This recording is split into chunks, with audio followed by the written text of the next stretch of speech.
আসসালামু আলাইকুম ওরহমতুল্লাহি ওবরাকাতুহু। আলহামদুলিল্লাহ রবিল আলমিন ওসলাতু ওয়াসসালামু আলা আশরাফিল আম্বিয়া ওয়াল মুরসালিন নবিয়িনা মুহাম্মাদিন ওয়া আলা আলিহি ওয়া আসহাবিহি আজমাইন ওয়া বাদ। আলহামদুলিল্লাহ, আজকে আমরা ইনশাআল্লাহ আরেকটি দর্স নেব ইনশাআল্লাহ। কিতাবটির নাম, যে কিতাবটি আমরা পড়তেছিলাম ধারাবাহিকভাবে, আল মুনতাখাবু মিন আহাদিসিল আদাব ওয়াল আখলাক, আদব আখলাক সংক্রান্ত নির্বাচিত হাদিস। আজকে ইনশাল্লাহ আমাদের দর্শ নম্বর হবে হয়তো 33 নম্বর দর্শ হবে ইনশাল্লাহ। আর অধ্যায় হচ্ছে 30 নম্বর অধ্যায়, বাবু সিলাতিল আরহাম। বাবু সিলাতিল আরহাম, আত্মীয় স্বজনের রাহামের বা আত্মীয় সম্পর্ক রক্ষা করা, এই বিষয়ে ইনশাল্লাহ যে হাদিসগুলো আছে এগুলো পড়বো এবং আমরা ইনশাল্লাহ ব্যাখ্যা করে শেষ করব। প্রথমেই আমাদের গ্রন্থকার উস্তাদরা নিয়ে এসেছেন একটি হাদিস। আন আনাস রাদিয়াল্লাহু আনহু আন্না রাসূলুল্লাহ সাল্লাল্লাহু আলাইহি ওয়াসাল্লাম ক্বালা, আনাস রাদিয়াল্লাহু আনহু থেকে বর্ণিত, তিনি বলেন রাসূলুল্লাহ সাল্লাল্লাহু আলাইহি ওয়াসাল্লাম বলেছেন, মান আহাব্বা, যে কেউ পছন্দ করে, কি পছন্দ করে, আইয়ুবসাতা লাহু ফি রিজকিহি, তার রিজিকের মধ্যে আল্লাহ প্রশস্ততা দান করুন, বেশি দিক, রিজিক বাড়িয়ে দিক, এবং তার মধ্যে বরকত দিক। অনেক সময় আছে বেশি টাকাও বরকত হয় না, অনেক সময় বেশি টাকা আবার বরকত হয়, দুইটা একসাথে হয়। অনেক সময় অল্প টাকাও বেশি বরকত হয়। এই জন্য যেই ব্যক্তি চায় তার রিজিকের মধ্যে বরকত হোক, রিজিকের মধ্যে বাড়তি হোক, রিজিকের মধ্যে প্রশস্ত আসুক, ওয়ায়ুনসা আলাহু ফি আতারিহি, এবং তার জীবনটার যেন লম্বা টাইম হয়, অর্থাৎ বয়স বাড়ে কেমন, এটা ভালো ব্যাখ্যা করবেন ইনশাআল্লাহ। ফালিয়াসিল রাহিমাহু, সে যেন আত্মীয়তার সম্পর্কটা জোড়া দেয়। ইয়াসেল অর্থ হলো সেলা, মানে মিলিয়ে দেয়া, আত্মীয় সম্পর্ক আলাদা থাকলে এটা একসাথ করে দেয়া। ধরেন কীভাবে হবে এটা ইনশাআল্লাহ আলোচনা করব। তাহলে এখানে একটা হাদিস যেটা আমরা পাইলাম, অর্থ হচ্ছে যদি কোনো কেউ চায় যে তার রিজিকের মধ্যে প্রশস্তি আসুক এবং তার জীবনটা লম্বা হোক, দীর্ঘ হোক, অথবা বরকতময় হোক, অল্প সময় অনেক সময় বেশি কাজ করতে পারে মানুষ। যেমন ইমাম নবী রহমতুল্লাহ আলাইহি 40 বছর বাচ্চা, 42 বছর বাচ্চা, কিন্তু দুনিয়ার যে কাজ করছে আমি সারা জীবন পড়ে শেষ করতে পারবো না, এত বেশি লিখছে মাশাআল্লাহ। তো এই জন্য রাসূলুল্লাহ সাল্লাল্লাহু আলাইহি ওয়াসাল্লাম আমাদেরকে জানে যে এইটা চায়, সেজন্য আলফালিয়াসাল রাহমাহু, আত্মীয়তার সম্পর্ক জোড়া লাগায়। বুখারী মুসলিম হাদিসটি বর্ণনা করেছেন। দ্বিতীয় আরেকটি হাদিস হচ্ছে আয়েশা রাদিয়াল্লাহু আনহা থেকে, তিনি বলেন, আর আয়েশা রাদিয়াল্লাহু আনহা ক্বালাত, আয়েশা রাদিয়াল্লাহু আনহা বলেন, ক্বালা রাসূলুল্লাহ সাল্লাল্লাহু আলাইহি ওয়াসাল্লাম, রাসূলুল্লাহ সাল্লাল্লাহু আলাইহি ওয়াসাল্লাম বলেছেন, আর রাহিমু মুআল্লাকাতুন বিল আরশি, রাহিম আত্মীয়তার সম্পর্ক এটা আরশের সাথে লটকে আছে, আরশের সাথে নিজেকে লটকে রাখছে। তাকুলু, সে বলছে, বলে দিচ্ছে, মাল ওয়াসালানি ওয়াসালাহুল্লাহ, যে আমার কাছে আমাকে জোড়া দিবে আল্লাহ তাকে জোড়া দিবে, সম্পর্ক ঠিক রাখবে আল্লাহ। ওমান কাতারানি কাতারাহুল্লাহ, যে আমার সাথে সম্পর্ক চ্যুতি ঘটাবে, আমার সাথে সম্পর্ক ঠিক রাখবে না, আল্লাহ তার সম্পর্ক চ্যুতি ঘটাবে। এটা দুইটা অর্থ হইতে পারে। একটা হচ্ছে যে বাস্তবেই বলে এবং সেটা বলার জন্য মুখ লাগে না। আপনারা জানেন যে আল্লাহ তাআলা আসমান জমিনকেও বলছে যে আমার আনুগত্য করো, আসমান জমিন বলছে আমি করলাম, কলাতা আতাইনা, আনুগত্য করে আসলাম। সেই জন্য আল্লাহ তাআলা যেটা ইচ্ছে এটা কথা বলাইতে পারেন। যে আল্লাহ আমাদের মুখ দিয়ে কথা বলাচ্ছেন, হাসর দিন তিনি আমাদের হাত পা চামড়া এগুলো দিয়ে কথা বলাবেন। সুতরাং কথা বলাটা, রাহেম কথা বলতে পারে। দ্বিতীয়ত রাহেম আরশের সাথে লেগে আছে। আর আল্লাহর সবচেয়ে কাছের সৃষ্টি কোনটা? আরশ আল্লাহর সবচেয়ে কাছের সৃষ্টি।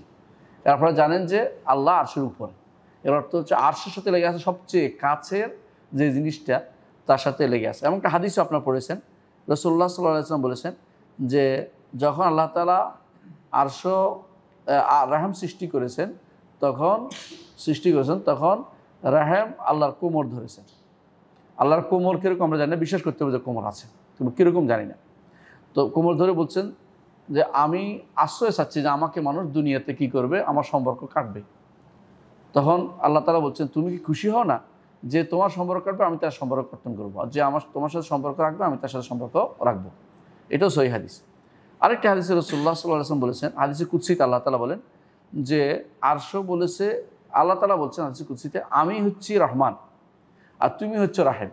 যেহেতু রাহাম শব্দ ওখান থেকে, শাকাকতু লাহা ইসমান মিন ইসমি, এই রাহেমের জন্য আমার আর রহমান থেকে প্রথম 3টা শব্দ নিয়েছি, রাহামিম, রহমানের 3টা শব্দ নিয়ে বানিয়েছি তোমাকে। দুনিয়াতে যে কেউ তোমার সাথে সম্পর্ক জোড়া রাখবে, আমি তার সাথে সম্পর্ক রাখবো, যে তোমার সাথে সম্পর্ক কর্তন করবে তার সাথে আমি সম্পর্ক কর্তন করবো। এটাও কিন্তু আবু দাউদ এবং আলবানী সহি বলেছেন। আচ্ছা, এটা হলো এই হাদিসের সাথে আমরা সম্পৃক্ত কথাটা বলেছি।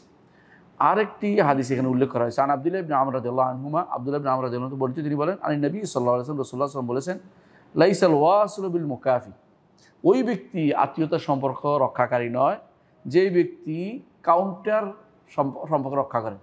তুমি 1 টাকা দিলে আমি 1 টাকা দিব, তুমি আসলে আমি আসবো, তুমি গেলে আমি যাব, এরকম যেন না হয়।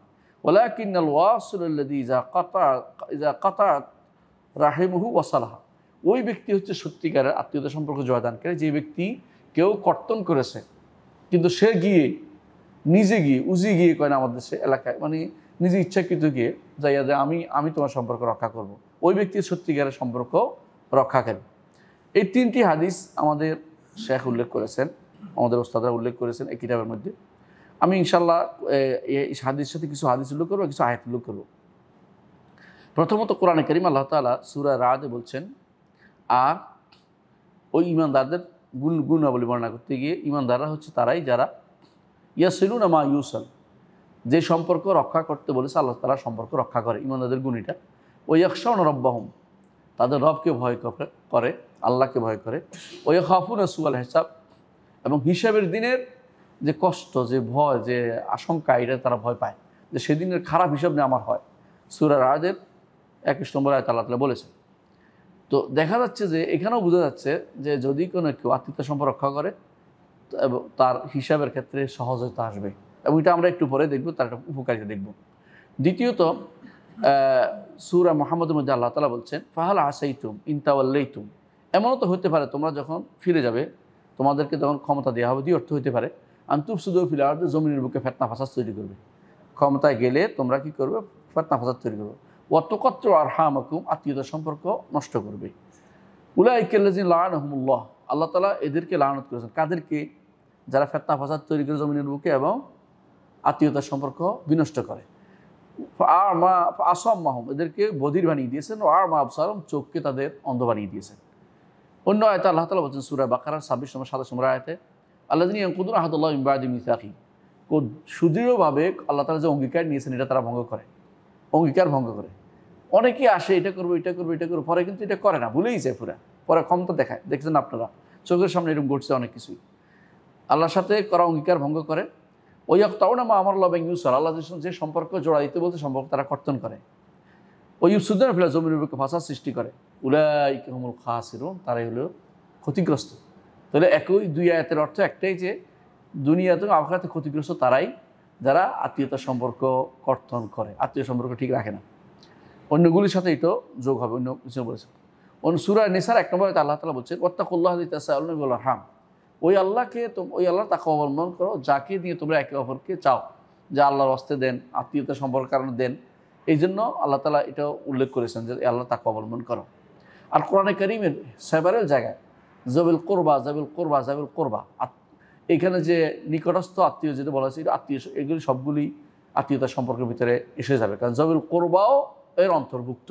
জাবিল কোরবার পরে গিয়ে রাহে, মানে প্রথম দায়েরই হচ্ছে আপনার নিজস্ব ছেলে পুলে বাবা, এরপরের গোল চক্করে হচ্ছে নিকটস্থ আত্মীয়, এরপরে গোল চক্কর হলো আত্মীয়তার সম্পর্ক, এটা আর বড়, এটা একটু বড়, এরকম করে বুঝতে হবে আমাদেরকে। আচ্ছা, এটা আমরা বুঝবো একটু পরে, আর একটু আলোচনা করবো ইনশাআল্লাহ। তাহলে বোঝা গেল যে আত্মীয়তার সম্পর্ক রক্ষা করার কোরআনে কারীমে আমাদেরকে নির্দেশনা দেওয়া হয়েছে।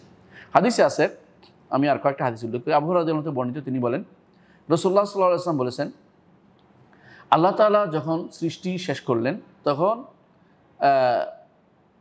ক্বালাতির রাহিম, আত্মীয়তার সম্পর্ক বলল, কি বলল, যে আমি আশ্রয় চাচ্ছি আপনার কাছে যে আমাকে তারা কর্তন করবে দুনিয়াতে। এই সম্পর্ক আপনার কাছে মনে হইতে সম্পর্ক তো একটা দৃশ্যমান জিনিস না, আর এটা ধরার মতো কি আছে, কিন্তু আল্লাহ তাআলা এটাকে ওইভাবে তৈরি করেছেন যে এটা একটা ধরার মতো জিনিস, ধরার মতো। প্রত্যেকটা আখিরাতে যেমন আপনি জানেন আমাদের আমলগুলো ওজন করা হবে, একটা ইয়া বানানো হবে, এটা দিয়ে একটা মুজাসসাম ওজন করা হবে, ভারী হবে, এটা দিয়ে একটা কি একটা দেহের মতো তৈরি করা হবে, কেন এটা যেন এটা ওজন করা হয় আমাদের। ঠিক এইখানেও তাই, যে এটা একটা কথা বলবে, রাহিম কথা বলেছে তখন যে আমি আশ্রয় চাচ্ছি যে আমাকে দুনিয়াতে গেলে মানুষ কর্তন করবে। তখন আল্লাহ তাআলা বলেছেন যে তুমি কি সন্তুষ্ট নাও যে যে তোমার সাথে সম্পর্ক রাখবে আমি সম্পর্ক রাখবো, যে তোমার সাথে কর্তন করবে সম্পর্ক কর্তন করবে আমি তোমার সাথে কর্তন করব। তখন রাহিম বলেছিল হ্যাঁ অবশ্যই এটাতে আমি খুশি, বালা ইয়া রব অবশ্যই এটাতে আমি খুশি।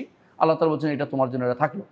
এই জন্য এরপর রাসূলুল্লাহ সাল্লাল্লাহু আলাইহি ওয়াসাল্লাম বলেছেন তোমরা কি পড়বে না কোরআন আয়াত, কোরআন। তারপর তিনি বলেছেন যে ফাহাল আসাইতুম ইন তাওয়াল্লাইতুম আন তুফসিদু ফিল আরদি ওয়া তাকাত্তু আরহামাকুম, সূরা মুহাম্মদের 22 নম্বর আয়াত তিনি রাসূলুল্লাহ সাল্লাল্লাহু আলাইহি ওয়াসাল্লাম নিজে তেলাওয়াত করেছেন। তাহলে বোঝা গেল রাসূলুল্লাহ সাল্লাল্লাহু আলাইহি ওয়াসাল্লাম মাঝে মধ্যে নিজে হাদিস দিয়ে হাদিস বর্ণনা করার পরে কোরআন দিয়ে আবার দলিল দিতেন, কোরআন দিয়ে আবার দলিল দিতেন। তাহলে বোঝা গেল রাসূলুল্লাহ সাল্লাল্লাহু আলাইহি ওয়াসাল্লাম তার কথার জন্য কোরআন দিয়ে দলিল দিয়ে এটা প্রমাণ করে একটা একটা সম্পূরক, একটা একটা বিরোধী নয়। যারা হাদিস অস্বীকারী তারা এই জিনিসটা কখনো বুঝতে চায় না, তাদের মধ্যে এই দুর্বল এই অজ্ঞতা রয়েছে। অন্য এক হাদিসে রাসূলুল্লাহ সাল্লাল্লাহু আলাইহি ওয়াসাল্লাম বলেছেন যে কেউ আল্লাহ এবং আখিরাতের উপর ঈমান রাখে সে যেন ভালো কথা বলে অথবা চুপ থাকে, এটা এক নম্বর কথা। আবার বলেছেন যে কেউ আল্লাহ এবং আখিরাতের উপর ঈমান রাখে সে যেন আত্মীয়তার সম্পর্ক বজায় রাখে। আরও বলেছেন যে কেউ আল্লাহ এবং আখিরাতের উপর সম্পর্ক ঈমান রাখে সে যেন মেহমানদারি করে, সে যেন মেহমানদারি করে। এবং এটাও একটা বুখারীর হাদিস, সহিহ হাদিস। 4 নম্বর আরেকটি হাদিস আমরা বলতে পারি, 4 নম্বর বা এর পরের নম্বর আরেকটি হাদিস হচ্ছে রাসূলুল্লাহ সাল্লাল্লাহু আলাইহি ওয়াসাল্লাম যখন মদিনা হিজরত করে গেলেন, তো সালমান ফারসি রাদিয়াল্লাহু আনহু তিনি তখন গাছের উপর ছিলেন, সেখান থেকে লাফ দিয়ে পড়ে গেলেন, দেখছেন যে রসুল আসছে। তিনি তখন প্রথমে কিছু সদাকা দিলেন রসুল বললেন তোমরা খেয়ে নাও। তখন বলছে প্রথম নবুয়তের পেয়ে গেছি, আলামত পেয়ে গেছি, কারণ এই রসুল সদকা খাবে না, তাদের কিতাবে পড়ছেন তিনি, জানছেন তিনি। তারপর হাদিয়া দিয়েছেন, হ্যাঁ এটা আমি খাবো, এটা নিয়েছেন তিনি। তারপর তিনি বললেন যে সালমান ফারসি রাদিয়াল্লাহু আনহু বলতেছেন আমি তখন রসুলের মুখ থেকে একটা হাদিস শুনেছি, এটা আমার মনে থাকবে।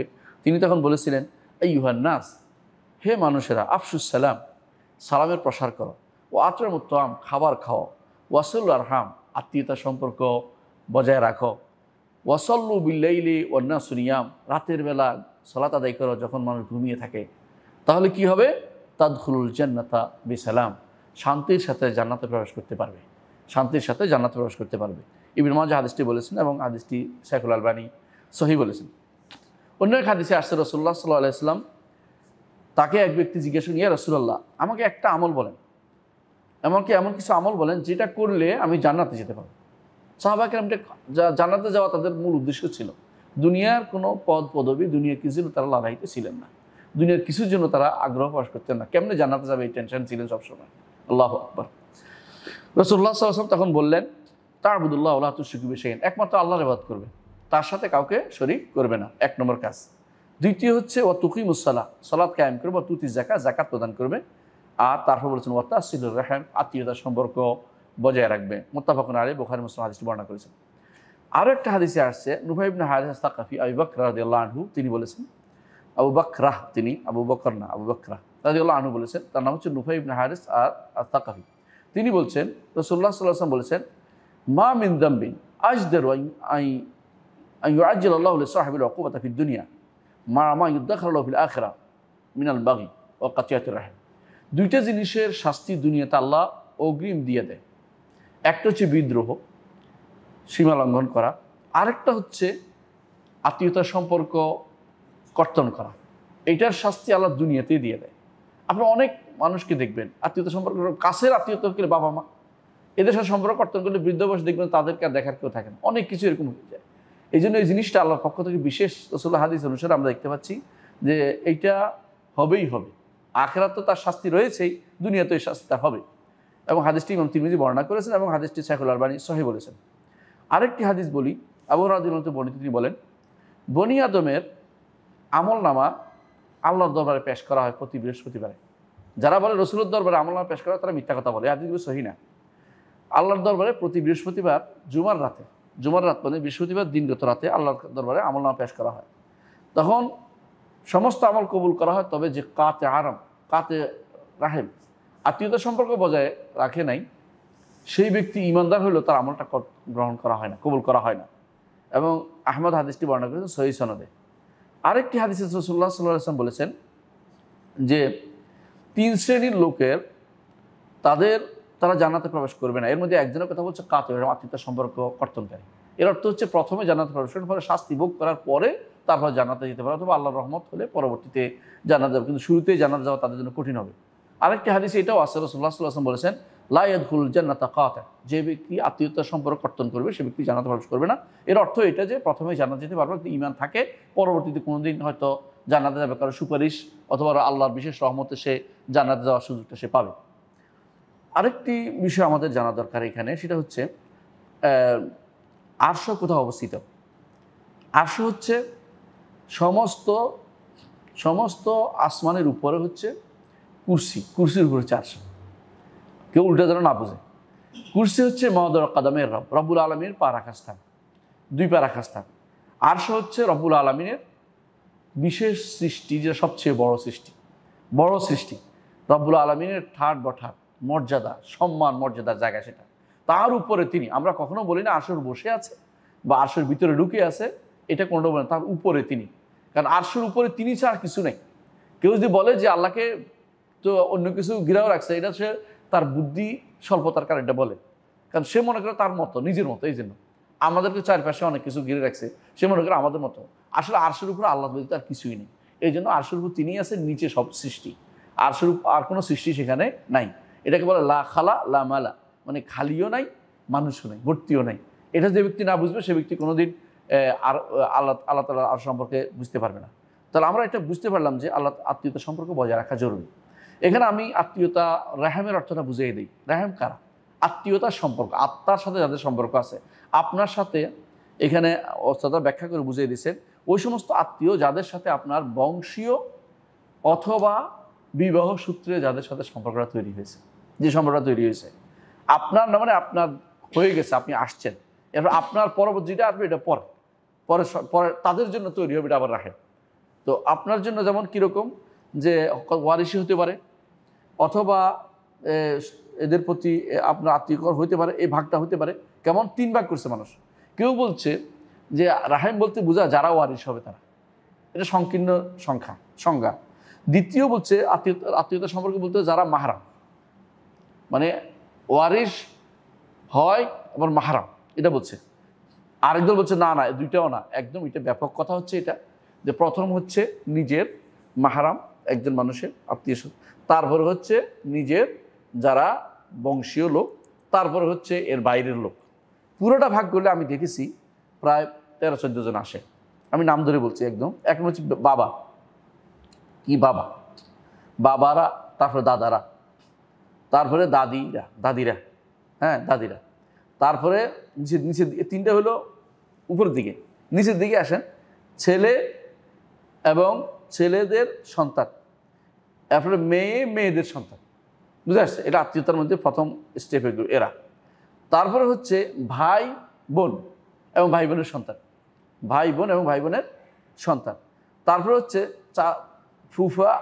চাচা আর ফুফি এবং তাদের সন্তানরাও, স্বাস্থ্য বোন বুঝছেন তো, ফুফাতো বোনেরা। আর মায়ের দিক থেকে মা এবং নানি, এই জন্য নানিকে সদকা দেয়া নিষিদ্ধ। নানিকে লালন পালন করতে হবে। যদি সদকা আপনি মানে জাকাত দিতে পারবেন না, তাকে আপনার দায়িত্বের ভিতরে পড়ে। অনেকে বলে নানিরে আমি দেখতে হবে, নানি দিতে হবে, তোমাকে দিতে হবে তোমাকে। আচ্ছা, তারপরে হলো মামা খালা এবং তাদের সন্তানরা, তারপরে হলো মায়ের বাপ কি বলে এটাকে, নানা, তারপরে হলো মায়ের মা, নানি। বুঝে আসছে? তাহলে এই সবগুলি কিন্তু আপনার ইয়ার ভিতরে পড়ে, এই রাহামের ভিতরে পড়ে। অনেকে এটা নিয়ে বলেন যে এত মানুষ হলে আমি কোনটারে কি করব। এত মানুষ, আপনার যতটুকু সামর্থ্য আছে ততটুকু চেষ্টা করবেন। যত কাছের তত বেশি ফরজ। আর হুকুম কি? এটা আসলে ফরজ, কারণ বিপরীতটা কি? হারাম এবং জান্নাত না যাওয়ার কারণ হতে পারে বলছে হাদিসে। এর অর্থ হচ্ছে আত্মীয়তা সম্পর্ক বজায় রাখার একটা ফরজ, এবং ফরজে আইন, এমন নয় যে ফরজে কেফায়া, সেটা নয়, প্রত্যেকটি মানুষের উপরে সেটা ফরজ। এটা একটা বড় ধরনের ফরজ। সুতরাং এইটাকে কেউ যদি কোনো লঙ্ঘন করে তো বড় ধরনের গুণের ভিতরে সে পড়বে। এখন অনেকে বলতে পারেন যে কিভাবে আমি আত্মীয়তা সম্পর্ক বজায় রাখবো। আত্মীয় সম্পর্ক বজায় রাখার মধ্যে আমি কয়েকটা জিনিস বলবো। 1 নম্বর হচ্ছে তাদের প্রতি দয়া করা। দ্বিতীয় হচ্ছে তাদের খোঁজ খবর নেয়া। তাদের খোঁজখবর নেওয়া। তৃতীয় হচ্ছে তাদের কোনো অসুবিধা আছে কি না তাদেরকে খাবার দাবার দেওয়া, মানে যদি কোনো সমস্যা থাকে মানে তাদেরকে খাবার দাবারের ব্যবস্থাপনা করা। 4 নম্বর হচ্ছে তাদের ভুল ত্রুটি হইলে উপেক্ষা করা। ভুল ত্রুটি হয়, আত্মীয় স্বজন অনেক ভুল কথা খারাপ কথা এগুলি উপেক্ষা করে যাওয়া। কয় নম্বর হলো? 4 নম্বর। 5 নম্বর হচ্ছে এদের অনুপস্থিতির জন্য দোয়া করা, ওদের অনুপস্থিতির জন্য দোয়া করা। 6 নম্বর হচ্ছে তাদের প্রতি খেদমত করা, তাদের প্রতি খেদমত করা। খেদমত কেমনে? অসুস্থ হয়েছে খেদমত করে দিন, এমনি খেদমত করতে হবে, অসুস্থ বাদেও খেদমত করবেন। 6 নম্বর হচ্ছে জিয়ারত করবেন, সাক্ষাৎ করবেন। 7 নম্বর হচ্ছে 8 নম্বর হচ্ছে সালাম দিবেন দেখা হলে, অথবা অন্তত টেলিফোনে একটা সালাম। আমাদের শেখ বিন বাজ রহমতুল্লাহ আলাইহি বলতেন যে আর কিছু না পারো টেলিফোনে তো সালাম তো দিতে পারো, সালাম তো দিতে পারো। অনেক সময় এটাও মানুষের মনে থাকে না, এটা অনেক দুনিয়াতেই মানুষ আত্মগর্জি আত্মকেন্দ্রিক হয়ে গেছে মানুষ। 9 নম্বর হচ্ছে নসিহত করা, তাদেরকে সৎ কাজের আদেশ অসৎ কাজ থেকে নিষেধ করার মধ্যে নসিহত করা, ভালো কাজের মধ্যে নসিহত করা। 10 নম্বর হচ্ছে মৃত্যুর পরে তাদের খাটিয়ে কাঁধে নিয়ে যাওয়ার জন্য অথবা তাদের জানাজা হাজির হওয়া, এগুলি তাদের এটা খুবই গুরুত্বপূর্ণ জিনিস। 11 নম্বর হচ্ছে তাদের মধ্যে ঝগড়া হলে ঝগড়া বন্ধ করে দেওয়ার চেষ্টা করা। 12 নম্বর হচ্ছে যে তাদের কাছে গিয়ে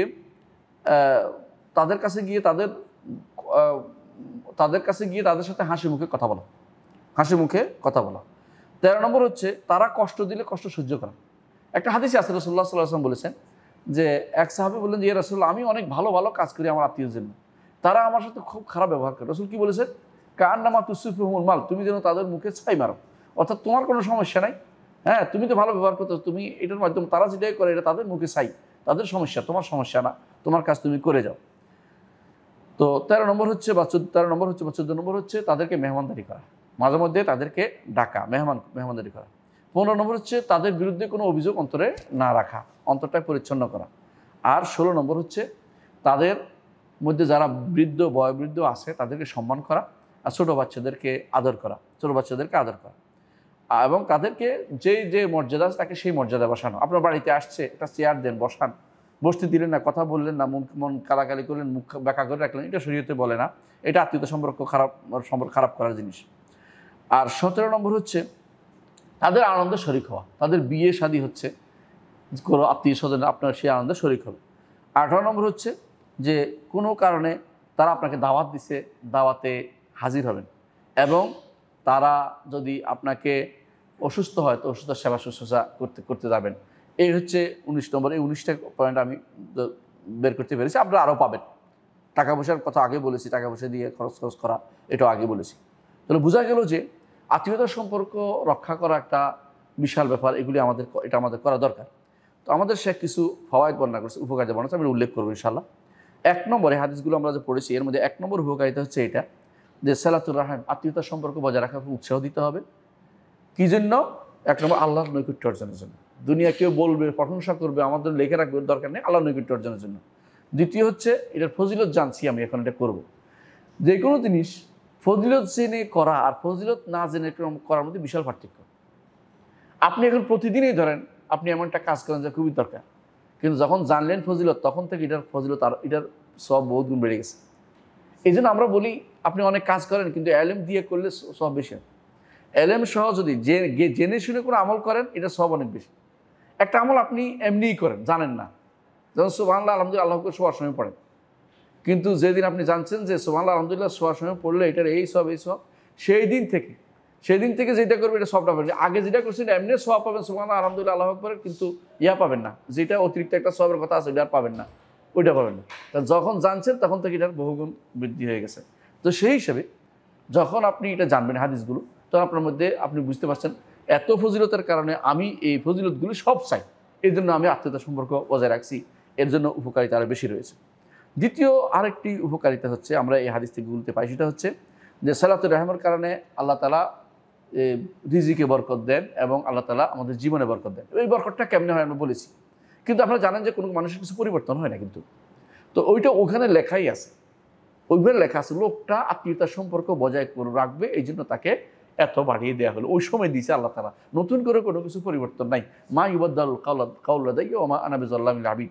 এখন আপনি যদি কোনো আত্মীয়তা সম্পর্ক বজায় রাখতে পারেন তো বুঝো আপনার কিসমত ভালো, যে আল্লাহ আপনার জন্য ভালো লিখছে। আর করতে পারেন না, এরা তো কিসমত খারাপ, আপনার মন টানে না, মনে আসে না, পড়তে চান না, বসতে চান না, তাদের কাছে যাইতে চান না, তাহলে বোঝা গেল যে আপনার জন্য ভালো কিছু লেখা হয়নি। এই জন্য ইমানদার সবসময় ভালো কিছু লেখা হয়েছে কিনা এটার জন্য সে নিজে মন তো টানে কিনা দেখতে হবে, চেষ্টা করতে হবে, জোর করে যেতে হবে যে আমার জন্য এটা রাখতে হবে।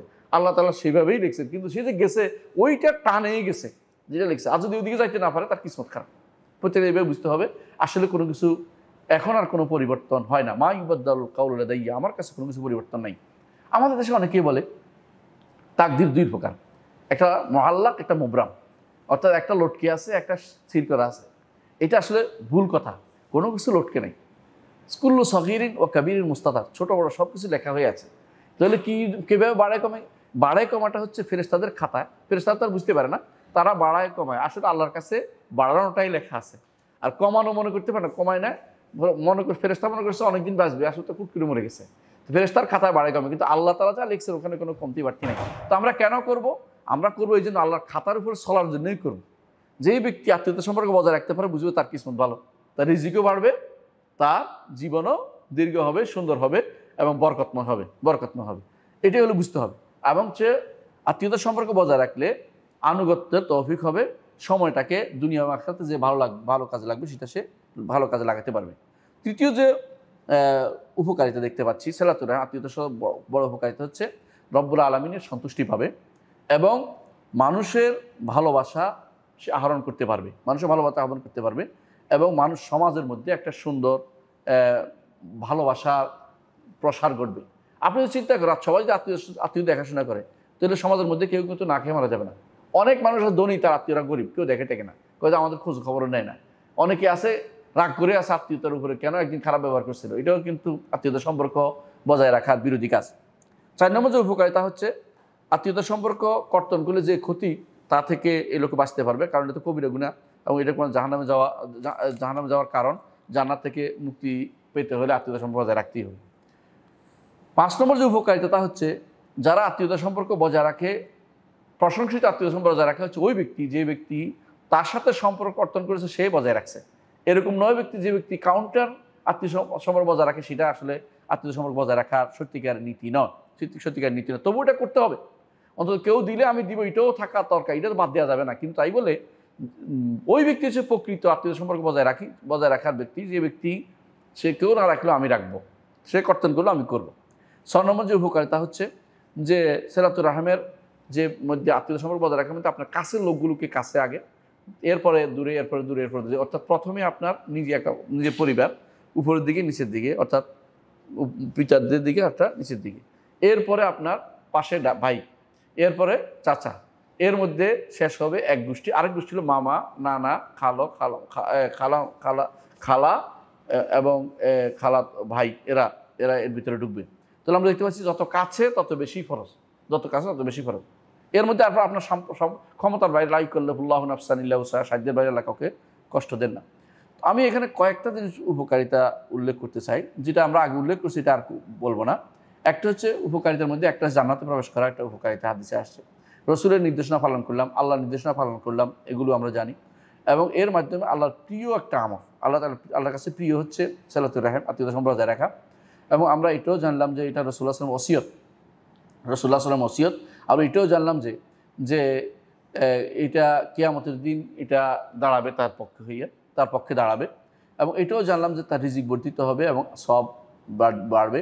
এটাও জানলাম যে দুনিয়া আখিরাতে এটা তার জন্য উপকার দিবে। আর একটা জিনিস আমরা দেখছি হাদিসে আছে যে যেদিন জান্নাতে যাওয়ার কারণ তো হাদিসে আসছে, আরেকটা হলো জান্নাতে যাওয়ার কারণের মধ্যে হাদিসে আসছে যে যখন সিরাত পার হবে তখন দুইটা জিনিস কিন্তু জাম্বাই সিরাতের দুই পাশে থাকবে। একটা হচ্ছে আমানা হচ্ছে ফরজ কাজগুলো যেগুলো আমরা করি, এগুলো আমানা। আর দ্বিতীয়টা হচ্ছে আমানা, এটা সহ আরও আছে, কিন্তু এটা হলো মূল আমানত, হচ্ছে আপনাদের কাছে আল্লাহ দিলাম আমাদের ফরজ কাজগুলো করতে দিয়েছে, এগুলো আমানত। আর একটা কাজ হচ্ছে যেটা খুবই দরকার, দাঁড়াবে এই ফুলসিরাতের পাশে দাঁড়াবে, এটা হচ্ছে রাহিম, আত্মীয়তার সম্পর্ক তখন দাঁড়াবে, ওখানে দাঁড়িয়ে যাবে। সেখানে দাঁড়িয়ে আপনি পড়ে যাচ্ছেন, উঠে নিবে। আরও একটা সুবিধার কথা বলি, হাদিসে আছে রাসূলুল্লাহ সাল্লাল্লাহু আলাইহি ওয়াসাল্লাম বলেছেন, কবরের একজন মানুষ গেলে আলী, তার জুতা একটা খটখট শব্দ শুনতে পায়, এমন সময় ফেরেশতারা চলে আসে। তখন প্রশ্ন উত্তর দেওয়ার পরে তার শাস্তি দিতে আসে, পারতেছে না, হ্যাঁ, কিন্তু গুনাহগার, শাস্তি দিবে। এমন সময় হাদিসে আছে রাসূলুল্লাহ সাল্লাল্লাহু আলাইহি ওয়াসাল্লাম বলেছেন যে তার মাথার কাছে আসে সালাত দাঁড়িয়ে যায়, যে সালাত আদায়কারী হয়, এবং তার ডান পাশে গিয়ে সিয়াম দাঁড়িয়ে যায়, সওম দাঁড়িয়ে যায়, এবং তার বাম পাশে যাকাত দাঁড়িয়ে যায়, এবং আত্মীয়তার সম্পর্ক তার দুই পায়ের কাছে দাঁড়িয়ে যায়। আমার এদিক দিয়া না, যেখান থেকে আযাব দিতে আসে বলে আমার এদিক দিয়া না, যেখানে আমার এদিক দিয়া না। এরা তো হচ্ছে কিছু জিনিস যদি আমরা রাখতে চাই আযাব এবং গজব থেকে বাঁচার জন্য, তাহলে আমাদেরকে অবশ্যই আত্মীয়তা সম্পর্ক বজায় রাখতে হবে। আল্লাহ আমাদের বোঝার তৌফিক দান করুন। সুবহানাকাল্লাহু ওয়া বিহামদিকা আশহাদু আল্লা ইলাহা ইল্লা আনতা আস্তাগফিরুকা ওয়া আতুবু ইলাইক। আসসালামু আলাইকুম ওয়া রাহমাতুল্লাহি ওয়া বারাকাতুহু।